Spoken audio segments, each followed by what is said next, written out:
प्रिय विद्यार्थियों, नमस्कार। मेरा नाम प्रीतम सिंह शेखावत है। आप इस कक्षा को YouTube channel Hindi with Pritam Singh Shekhawat पर देख रहे हैं।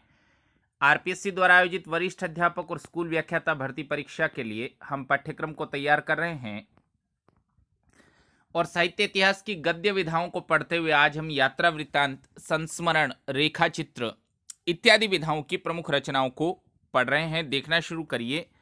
सर्वप्रथम यात्रा वृत्तांत के विषय में हम बातचीत कर रहे हैं। जब भी पीएससी प्रश्न पूछती है, आमतौर पर यात्रा वृत्तांत, रेखा चित्र, संस्मरण, आत्मकथा, जीवनी, इस हिस्से पर एक या दो प्रश्न आवश्यक रूप से आपको पूछे जाते हैं। तो महत्वपूर्ण रचनाएं किस लेखक की हैं हमें पता होना चाहिए। जब कोई लेखक किसी स्थान की यात्रा पर जाता है और उस यात्रा का वर्णन लिखता है तो इस लेखन को हम यात्रा वृत्तांत कहते हैं। लेखक यात्रा पर गया है और हमको उसका विवरण लिखकर भेजा है, इसे हम यात्रा वृत्तांत कहते हैं। तो देखिए, भारतेंदु हरिश्चंद्र की यात्रा वृत्तांत सरयू पार की यात्रा, मेहंदावल की यात्रा और लखनऊ की यात्रा। तो भारतेंदु हरिश्चंद्र विराट व्यक्तित्व हैं, हिंदी साहित्य में महत्वपूर्ण है उनकी रचनाएं। शिव प्रसाद जी गुप्त, उनका यात्रा वृत्तांत है पृथ्वी प्रदक्षिणा। राहुल सांकृत्यायन जी, बहुत लंबी और दुर्गम यात्राएं इस साहित्य सेवी ने की हैं। नाथ और सिद्ध साहित्य के बारे में हमारी जो जानकारियां हैं, राहुल सांकृत्यायन की यात्राओं ने उसको समृद्ध बनाया है। तो देखिए, मेरी तिब्बत यात्रा,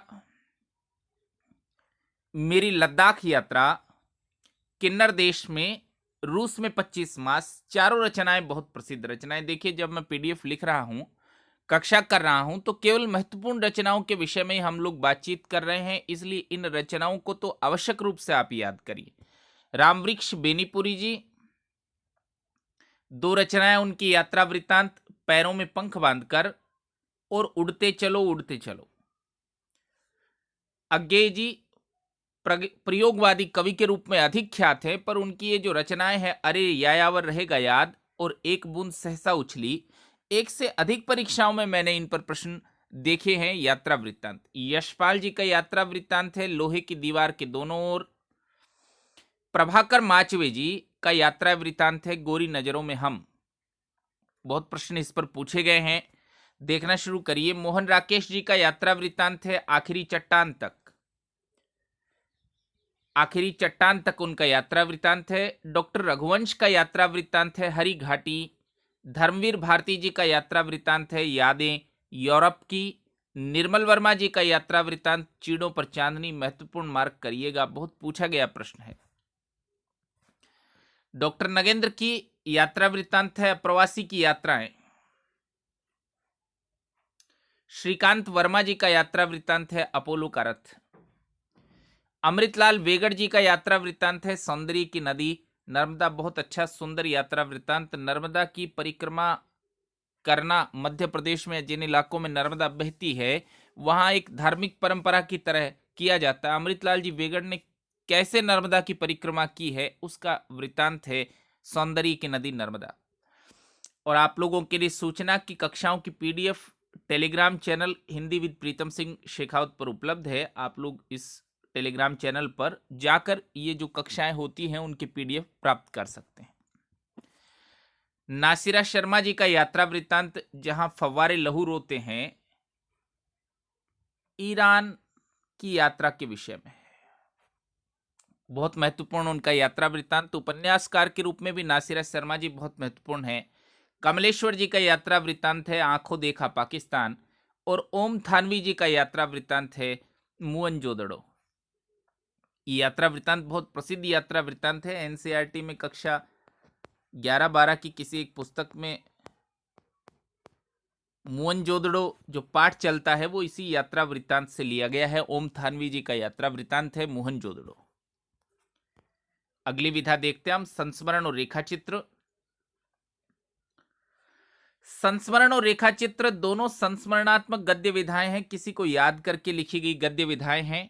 इनके स्वरूप में भेद कर पाना सामान्यतः कठिन है, पर यह अवश्य है कि प्रसिद्ध व्यक्तियों के विषय में संस्मरण लिखने की परंपरा हिंदी में स्थापित है। यदि हम किसी प्रसिद्ध व्यक्ति के बारे में लिख रहे हैं महात्मा गांधी से यदि कोई मिला है, कवि निराला से यदि कोई मिला है, तो इस लेखन को संस्मरण कहा जाता है। जबकि रेखा चित्र आम जीवन में मिलने वाले व्यक्तियों के विषय में लिखे जाते रहे हैं। केवल प्रसिद्ध व्यक्तियों पर ही नहीं, आम व्यक्तियों पर भी लिखा जाता रहा है। जैसे महादेवी वर्मा जी का रेखा चित्र है भक्तिन, ठीक है, और स्मरण करते हुए लिखा जाता है। तो आप एक से अधिक पुस्तकों में देख सकते हैं संस्मरणात्मक रेखा चित्र है। संस्मरण के तत्व दोनों विधाओं में मौजूद हैं। देखिए, पद्म सिंह शर्मा जी का कृति है पद्मपराग। श्रीराम शर्मा जी की कृति बोलती प्रतिमाएं। महादेवी वर्मा जी संस्मरण और रेखा चित्र विधा में महत्वपूर्ण है। अतीत के चलचित्र, स्मृति की रेखाएं, पथ के साथी, मेरा परिवार। मेरा परिवार जो है उसमें उन्होंने पशु पक्षियों का चित्रण किया। जो पशु पक्षी उन्होंने पाले उसका चित्रण मेरा परिवार में है। पशु पक्षियों का चित्रण उन्होंने मेरा परिवार में किया। और पथ के साथी में साथ के जो साहित्यकार हैं, साथी साहित्यकारों का चित्रण किया है। समकालीन साहित्यकारों का चित्रण पथ के साथी में किया गया है। रामवृक्ष बेनीपुरी जी, माटी की मूर्तें, बहुत प्रसिद्ध रचना है। शिव पूजन सहाय जी, वे दिन वे लोग। विष्णु प्रभाकर जी की रचना है जाने अनजाने। जगदीश चंद्र जी माथुर की रचना है 10 तस्वीरें। और मोहन राकेश जी की पत्नी अनीता राकेश जी, आप मोहन राकेश को बहुत भीतर से जानना चाहे तो ये बहुत महत्वपूर्ण पुस्तक है। मूल पुस्तक को मैंने पढ़ा है, चंद सतरें। कमलेश्वर जी, मेरा हमदम मेरा दोस्त, ये दोनों रचनाएं बहुत प्रसिद्ध रचना है। नई कहानी की चिंतन दिशा को अगर आप जानना चाहते हैं, उन लोगों के व्यक्तिगत जीवन को आप लोग जानना चाहते हैं, तो ये दोनों पुस्तकें बहुत महत्वपूर्ण पुस्तकें हैं। अज्ञेय जी की पुस्तक है स्मृति लेखा। विष्णु प्रभाकर जी, सृजन के सेतु। काशीनाथ सिंह, देखिए बहुत प्रसिद्ध समकालीन लेखक काशीनाथ सिंह जी, उनके उपन्यास काशी की 80 इत्यादि बहुत प्रसिद्ध हैं। याद हो कि ना याद हो, आछे दिन पाछे गए, और घर का जोगी जोगड़ा। डॉक्टर नामवर सिंह के विषय में बहुत अच्छे संस्मरण उन्होंने लिखे हैं काशीनाथ सिंह जी ने। विष्णुकांत जी शास्त्री, बहुत अच्छा गद्य लेखन उनका है। विष्णुकांत जी शास्त्री, सुधियां उस चंदनवन की, बहुत प्रसिद्ध पुस्तक है। दूधनाथ सिंह जी की लौट आओ उधार। देखिए, लौट आओ उधार ये तो शीर्षक ही शमशेर बहादुर सिंह जी की रचना से लिया गया है। जहां भी मैं शमशेर बहादुर सिंह को पढ़ाता हूं तो आवश्यक रूप से बताता हूं कि उनको कवियों का कवि कहा जाता है, हिंदी और उर्दू का दुआब कहा जाता है। बहुत प्रसिद्ध लेखक हैं। लौट आओ उधार शमशेर बहादुर सिंह जी की कविता पंक्ति है। रविंद्र कालिया जी की पुस्तक है सृजन के सहयात्री। राजेंद्र यादव जी की पुस्तक वे देवता नहीं है, ये भी बहुत प्रसिद्ध पुस्तक है। बहुत प्रसिद्ध पुस्तक है वे देवता नहीं है। साहित्यकारों के विषय में लिखा है, समकालीन साहित्यकारों के विषय में, कि हमसे जो मिलने जुलने वाले हैं वो इस बात को याद रखें कि वे देवता नहीं है, आम मनुष्य जैसे ही हैं। राजेंद्र यादव जी की रचना है। अब देखिए एक विधा रिपोर्टाज। रिपोर्टाज फ्रेंच भाषा का शब्द है।